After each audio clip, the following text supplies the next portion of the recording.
to pollute his own flesh in his own bed, where he tries first to encourage her from maiden fears by gently talking to the timid girl.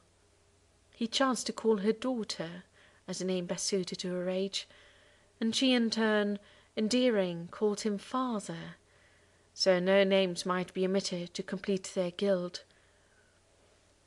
She staggered from his chamber with the crime of her own father hidden in her womb, and their guilt was repeated many nights, till Cinyras, determined he must know his mistress, after many meetings, brought to light, and knew his crime had harmed his daughter.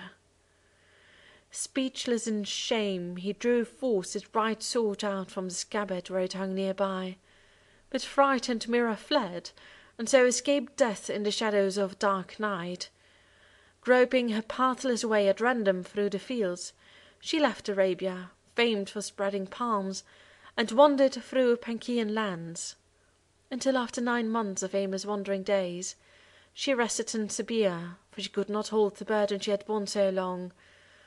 Not knowing what to pray for, moved alike by fear of death and weariness of life, her wishes were expressed in prayer.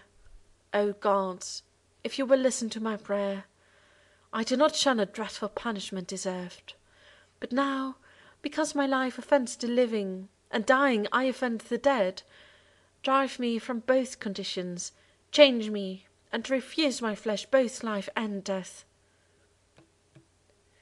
Some god did listen to her unnatural prayer.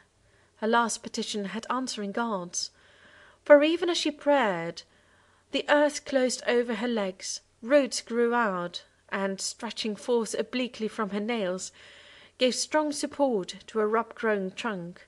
Her bones got harder, and her marrow, still unchanged, kept to the centre, as her blood was changed to sap, as her outstretching arms became long branches, and her fingers twigs, and as the soft skin hardened into bark, and the fast-growing tree had closely bound her womb, still heavy, and had covered her soft bosom, and was spreading quickly up to her neck.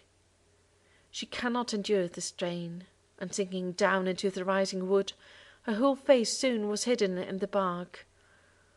Although all sense of human life was gone, as quickly as she lost her human form, her weeping was continued, and warm drops distilled from her, the tree, ceased not to fall. There is a virtue even in her tears. The valued myrrh distilling from the trunk keeps to her name, by which she still is known, and cannot be forgot of aging time. The guilt-begotten child had growth while wood was growing, and endeavoured now to find a way of safe birth. The tree trunk was swelling and tightened against Myrrha, who, unable to express her torture, could not call upon Lucina in the usual words of travail. Then, just like a woman in great pain, the tree bends down, and while it groans, bedews itself with falling tears. Lucina stood in pity near the groaning branches, laid her hands on them, and uttered charms to aid the hindered birth. The tree cracked open then, the bark was rent asunder, and it gave forth its living weight, a wailing baby boy. The naiads laid him on soft leaves, and they anointed him with his own mother's tears. Even envy would not fail to praise the child, as beautiful as naked Cupid seen in chosen paintings. Only give to him a polished quiver, or take theirs from them, and no keen eye could choose him from their midst. Time gliding by without our knowledge cheats us, and nothing can be swifter than the years. That son of sister and grandfather, who was lately hidden in his barren tree, just lately born, a lovely baby boy, is now youth, now man more beautiful than during growth.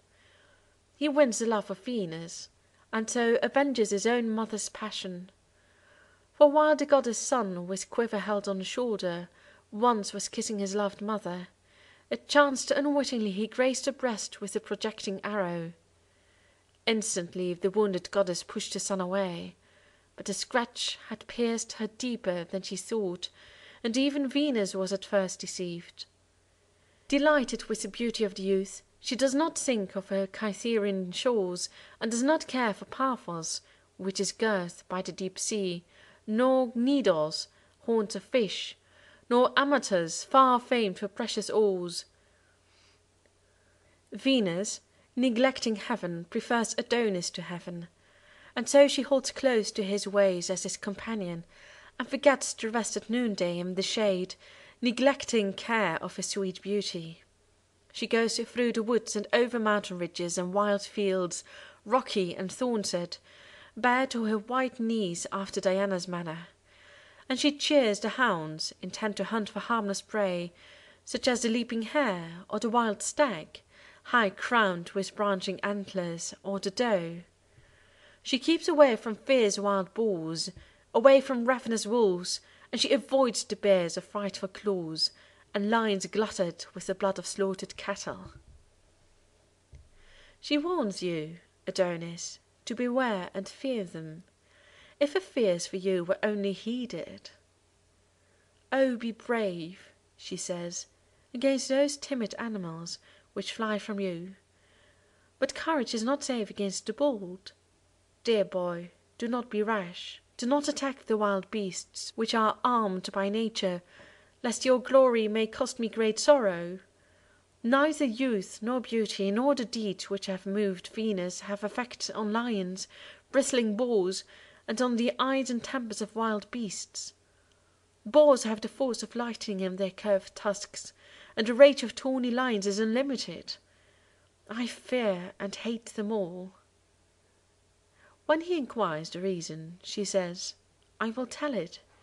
You will be surprised to learn the bad result caused by an ancient crime.